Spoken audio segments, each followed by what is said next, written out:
everyone, welcome back to another YouTube video, and in this video I'll be showing you guys how to fix login error in Chase mobile app.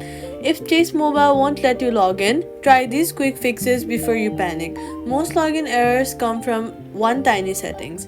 First of all, check if Chase servers are down.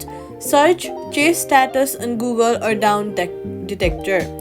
On Android, go ahead and open your settings and then search for apps, then go to Chase and then force stop. On iPhone, swipe up and then close the app fully. Then turn off any VPN or private DNS. Chase blocks many of them.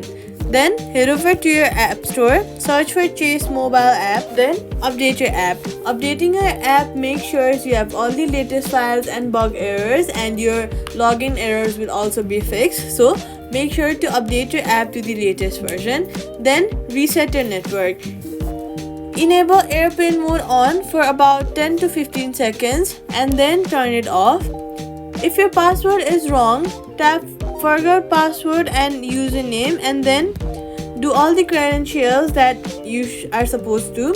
Tip: using public Wi-Fi, Chase might block the login, so switch to mobile data, and that's it.